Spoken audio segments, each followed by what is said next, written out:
Est-ce que tu peux acclamer le Seigneur? J'appelle le pasteur Dana. Il a un mot pour dire. Amen. Alléluia. Amen. Asseyons-nous s'il vous plaît. Alléluia. Je voudrais donner un témoignage vivant. C'est arrivé dans ma vie grâce à cet homme. Alléluia. Écoute-moi bien. Et je voudrais que cette grâce-là, tu puisses y participer. Je voudrais que tu participes à cette grâce. La Bible dit ceci. Hébreux 11, verset 6.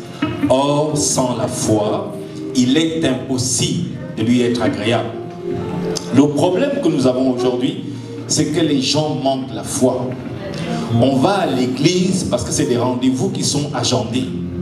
Mais tu dois venir à l'église, t'attendre à ce que Dieu fasse quelque chose. Je ne vais jamais moi à l'église sans m'attendre à quelque chose. Hier, je venais ici, j'ai dit au Seigneur, tu dois me parler. Quand l'homme de Dieu parlait, il m'a répondu. Il m'a répondu par une parole. Tu dois t'attendre à quelque chose ce soir. Amen. Alléluia. Amen. Je me souviens, la dernière croisade que papa a fait ici, j'ai pris ma voiture pour venir à la croisade. Mon fils me dit, je veux que 3 de mes amis viennent avec moi. Comme ils n'étaient pas majeurs, j'ai dit, mais est-ce que il faut qu'ils demandent à leurs parents s'ils peuvent venir. Alors ils ont demandé, c'est leurs propres parents qui les ont déposés à l'église. C'est des blancs. La croisade s'est passée, ce qui s'est passé était terrible. Quand on rentrait, le blanc me dit que lui ne dort pas chez lui, il va dormir chez moi. Ce qu'il a vu là, il ne peut pas dormir chez lui. Il est venu dormir à la maison. C'était impressionnant ce que Dieu a fait ce jour-là. Alléluia. Je veux que tu aies la foi. Dans Hébreux 4, verset 2, la Bible dit ceci. Cette bonne nouvelle qui nous a été annoncée, en fait, on peut lire ce verset rapidement. Alléluia. On lit rapidement ça, je donne le témoignage. Et nous allons passer à l'action. Hébreux 4 au verset 2. Je vais vite lire. Car cette bonne nouvelle nous a été annoncée aussi bien qu'à eux. Mais la parole qui leur fut annoncée ne leur servit de rien, parce qu'elle ne trouva pas de foi chez ceux qui l'entendirent. Il faut que ce soir, tu t'attendes à ce que Dieu fasse quelque chose pour toi. La parole qui va être annoncée, saisis-la. Et la foi. Le Seigneur agit encore. Dieu n'a pas changé. Jésus-Christ est le même hier, aujourd'hui et éternellement. Et Dieu agit dans tous les domaines. Voici mon témoignage. J'ai organisé par la grâce de Dieu 3 croisades avec l'évangéliste Kizamina. La première, c'était à Délémont où j'avais une église. La deuxième croisade, c'était en 2011, je pense, au Cameroun. On a loué, 2012, on a loué le stade. Cette croisade-là, on avait décidé de consacrer le pays à Dieu. Donc, les pasteurs étaient venus de toutes les régions. Et l'évangéliste m'a dit, dis-leur qu'ils prennent la terre de chaque région et l'eau. On a fait la croisade, c'était formidable. Maintenant, en 2013, alors on a agendé une autre croisade. Cette fois-ci, elle devait avoir lieu à Yaoundé et à Bertois. Suis-moi bien. Ce que Dieu a fait après cette croisade, jusqu'à la fin de mes jours, je ne travaille pas. L'argent que je reçois là, je n'ai pas besoin de travailler. Après cette croisade-ci, je reçois tous les mois depuis 2013 une somme. Je peux m'arrêter de travailler, ça me suffit. Après cette croisade-ci. C'est pour ça que je dis ceci. Il y a des gens, il y a des hommes de Dieu, leur voix est entendue au ciel. Récemment, ma femme se réveille. Elle me dit, elle a eu un songe sur une maman de l'église. Et dans le songe, elle se demandait, mais pourquoi cette maman voit sa fille dans ce problème? Elle ne prie pas. Le Seigneur lui dit donc, elle me dit que le Seigneur lui montre donc comment, quand elle prie, tout le ciel entend sa voix. Le Seigneur lui dit, ta voix à toi est entendue au ciel. Ce n'est pas le cas pour elle. C'est toi qui dois prier pour elle. Cet homme, il ne faut pas que tu loues. Sa voix est entendue au ciel. Je suis le témoin vivant. Je vous dis que tous les mois depuis 2013, l'argent tombe. Un mois ne saute pas. Alléluia. Alors, en 2013, on a décidé de faire une croisade. Alors, j'avais décidé donc d'organiser cette croisade avec les hommes de Dieu du Cameroun parce qu'il fallait beaucoup d'argent. Lorsque j'appelle au Cameroun, les hommes de Dieu, on les a réunis, ils ont dit qu'ils ne pouvaient pas contribuer. Bref, ils ont décliné. Et la croisade avait lieu au mois d'avril. Au mois de décembre, j'ai eu un accident de travail. Je me suis rompu le tendon d'Achille. Donc, je ne pouvais plus, en fait, je n'avais plus suffisamment d'argent pour organiser cette croisade. En fait, dans mon travail, je gagnais, une partie de mon salaire était fixe. Et les extras étaient de 4 ou 5 000 francs par mois. Francs suisses. Les extras. Donc, étant blessé, je n'avais plus ces extras-là. Alors, je me demandais comment on allait faire parce qu'il fallait vraiment pas mal d'argent pour organiser cette croisade. J'ai donc parlé avec mon épouse, on a réfléchi, on s'est dit, ok, on va appeler l'évangéliste pour lui dire qu'on ne peut pas organiser la croisade, on va annuler la croisade. Voilà ce qu'on a résolu. Je me souviens très bien, c'était à midi, mais je lui ai dit, avant d'appeler l'évangéliste, on va d'abord prier. On s'est mis à prier et c'est la première fois dans ma vie, j'entends ma femme qui prophétise. Elle se roulait par terre, elle sautait. Je demandais à Dieu que, mais je suis marié depuis, seulement, elle, c'était terrible. Dieu dit ceci, tu dois aller faire cette croisade. Ton pays est dans les ténèbres. Le Seigneur a parlé. J'ai saisi cette parole-là. Deux choses ont fait que ma vie change aujourd'hui. Deux choses. Première chose, la foi. Deuxième chose, l'obéissance à cette parole que Dieu avait dit. Qu'est-ce que j'ai fait? Quand elle a fini de prophétiser, j'ai appelé l'évangéliste. Je lui ai demandé qu'il faut combien de billets d'avion pour que tu arrives au Cameroun. Il m'a dit 16. Il fallait donc acheter 16 billets d'avion. Ensuite, il fallait louer le stade de Yaoundé et le stade de Bertois. Ensuite, il fallait les moyens de locomotion. Après, il fallait que nous-mêmes, la famille et les enfants, comprennent l'avion. Bref, il nous fallait, je pense, quelque chose comme 22 ou même 25 billets d'avion. Alléluia. Amen. Suis bien le témoignage. Suis bien. Vous savez, la Bible dit ceci. On va lire ce verset. Suis bien. Alléluia. Amen. Comme les gens ne croient plus, les gens n'investissent plus dans l'œuvre de Dieu. Je veux t'amener ce soir à investir. Dans l'investissement, on n'investit pas avec les offrandes. Dieu s'engage dans un sacrifice. C'est ça qui engage immédiatement Dieu dans l'action que tu poses. Qu'est-ce que j'ai fait? J'ai donc d'abord décidé on n'avait pas d'argent, mon épouse et moi. Il nous fallait beaucoup d'argent. Je pense entre 20, 30 ou même 40 000 francs suisses. Première décision, j'ai dit que je ne paye plus mon loyer. Donc pendant des mois, je n'ai plus payé mon loyer à Genève. Deuxième chose, là où je travaillais, j'ai demandé des mois d'avance de salaire. On m'a donné cet argent.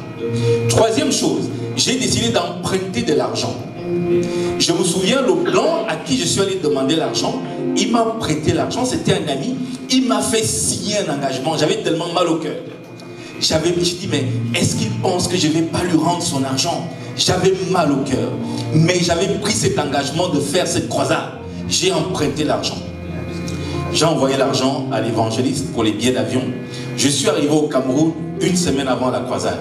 Quand je suis arrivé, je me suis dit, mais qu'est-ce qu'on peut faire pour faire plaisir à l'évangéliste?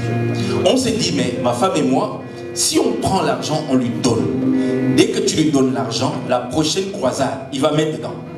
La prochaine croisade, lui, l'argent part dedans. Alors on s'est dit, on va faire venir Maman Déti sans qu'il sache. J'ai donc appelé Maman Déti à Paris, je lui ai dit, ok, on veut te faire venir à la croisade, papa n'est pas au courant. Tu vas aller à l'ambassade, tu prends le visa et tout, et tout, et tout. Maman Déti me dit, je ne peux pas voyager seul, il faut que Keren soit là.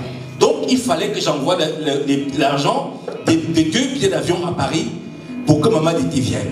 J'ai envoyé les billets et j'ai envoyé l'argent des visas.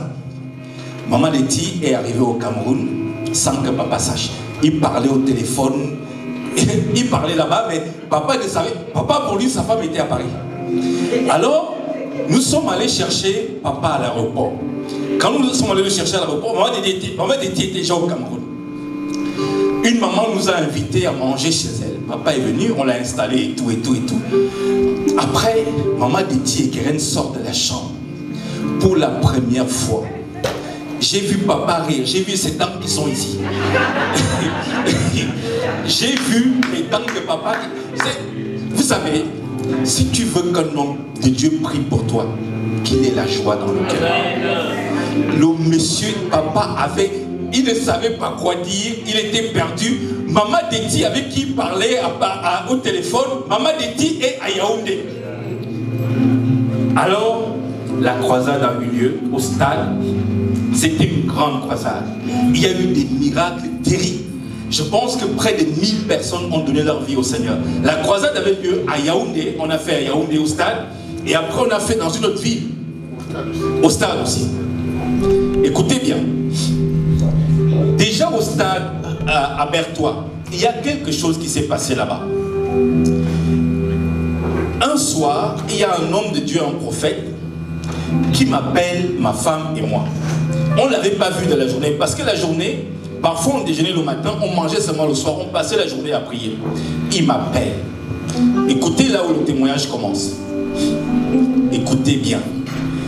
Vous savez, Dieu est allé voir Abraham. Il dit à Abraham, lorsqu'Abraham a 99 ans, je te multiplierai à l'infini.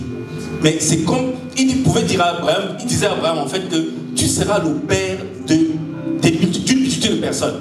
Alors qu'Abraham n'avait pas un seul enfant. C'est comme la folie. Ce que je veux te dire là, c'est comme la folie. Mais c'est la réalité parce que l'argent tombe dans mon compte tous les mois. Alléluia. Le prophète me dit, il m'appelle, ma femme et moi. Il a pris 5 minutes pour parler. Il dit, pasteur, ce que j'ai vu, quand ça va arriver, ne m'oublie pas. Pasteur, ce que j'ai vu, quand ça va arriver, ne m'oublie pas. Pasteur, je dis, mais tu as vu quoi? Dis-moi, ma femme est là. Le gars a continué. Ce que j'ai vu là, quand ça va arriver, ne m'oublie pas. On a commencé à se demander si c'était une farce. Le gars, je ne peux pas vous dire ça ici, c'est politique. Je ne peux pas le dire. Mais c'est quelque chose de terrible. Quand la croisade est finie, l'homme de Dieu a prié pour ma femme et moi. Quand il priait, j'ai dit une seule chose à Dieu. Dieu, j'ai obéi à ta voix. Je savais que quand je rentrais à Genève, mon contrat de bail était rompu. J'étais dehors avec mes enfants. J'avais des dettes. En fait, c'était une catastrophe. Maman ne parlait pas beaucoup, mais je sentais, vous savez, les mamans, parfois, elles ne parlent pas, mais tu sens que c'est fort. Alléluia. Écoutez bien. Quand nous sommes arrivés à Genève, j'ai un blanc qui est venu me voir. Écoute bien, c'est la folie. Le blanc me dit que lui, il a pris un programme de prière de 40 jours. J'ai dit, bon là encore, il n'y a pas de problème. Il me dit, mon programme, je l'ai pris en brousse. Je dis, mais c'est papa qui va souvent prier en forêt. Qu'est-ce qu'il y a qu'un blanc va prendre un programme dans la forêt? En Suisse en plus. Ce que je vous dis là, c'est vrai. Il me dit, dans ce programme que j'ai pris avec Dieu, j'ai fait une alliance avec Dieu. Dans cette alliance-là, on t'a mis dans cette alliance. Je dis, mais moi, je fais quoi dans votre programme de prière pour venir me mettre dans une alliance avec toi, avec Dieu? Il dit, dans cette alliance, tout de suite maintenant, je dois te donner une somme d'argent. Il a commencé à compter les billets de 1000 francs suisses. Il n'y avait pas 500 ou 200. 1000 francs suisses. Il a compté. Il m'a donné. Je ne vais pas vous dire le chiffre, vous allez tomber. Il m'a dit, en plus de ça, tous les mois, je dois te donner telle somme. Depuis 2013. La somme qu'il a dit, ça ne tombe jamais, c'est toujours plus. C'est toujours plus que ce que... Depuis 2013, nous sommes en 2025, ça tombe tous les mois. Alléluia.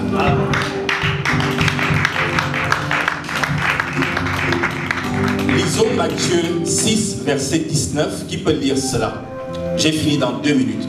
Matthieu 6, verset 19. Qui peut lire? Je veux t'encourager ce soir à investir. Et les premiers qui vont investir dans l'œuvre de Dieu aujourd'hui, ce sont les pasteurs. C'est les pasteurs qui doivent donner l'exemple au peuple de Dieu. Ce sont les pasteurs. On va commencer par eux. Dieu s'engage quand tu fais un sacrifice. Ce que nous avons fait, ça a engagé directement le Seigneur. C'était un sacrifice terrible. C'était la honte lorsque j'allais emprunter de l'argent. Mais Dieu a répondu directement. Quand nous sommes arrivés à Genève, ça n'a pas pris une semaine. 2-3 jours après, un blanc m'appelle. Lisez le verset. Qui a trouvé? Verset 19.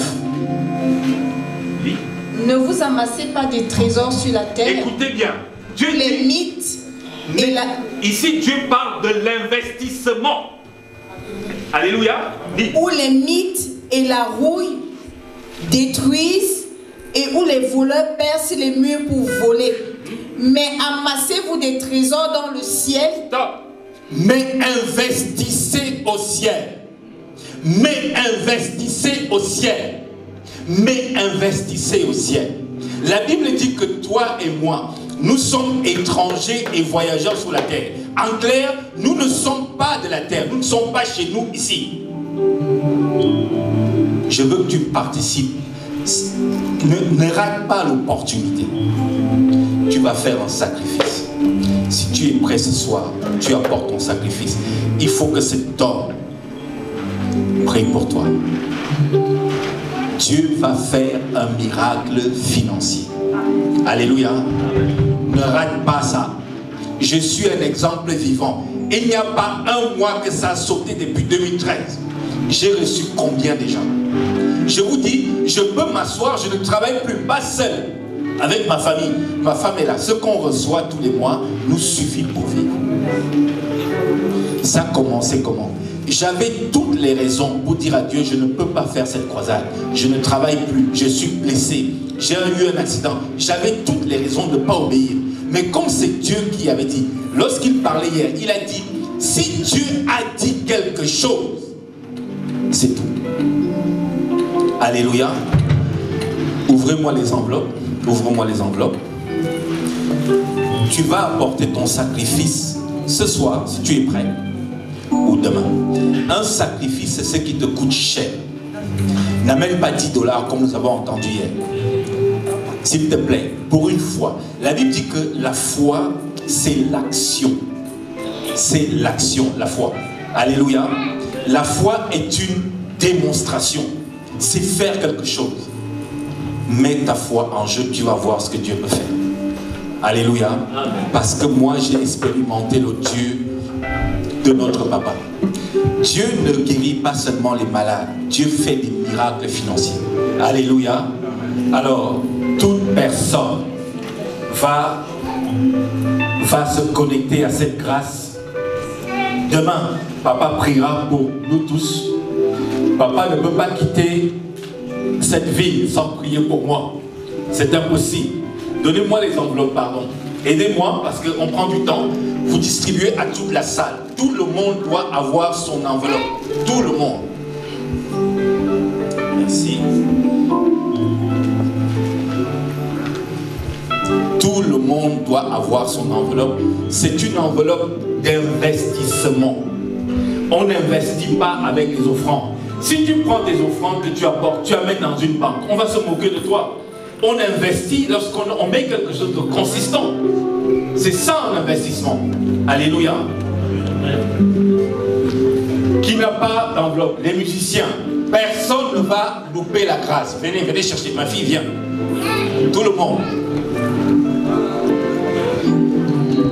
Tu donnes aux musiciens là-haut. Les musiciens, les étudiants, 50 francs, 100 francs, tu mets dedans. Tout le monde. Lorsqu'on a la foi, fais quelque chose, mets quelque chose qui te coûte cher. Si tu es prêt ce soir, papa priera pour toi ce soir. Sinon, demain, apporte ton enveloppe avec ton sacrifice à l'intérieur. Amen. Que Dieu vous bénisse. Est-ce qu'on peut acclamer royalement le Seigneur? On acclame bien, acclame le Seigneur. Ben, le temps est déjà avancé.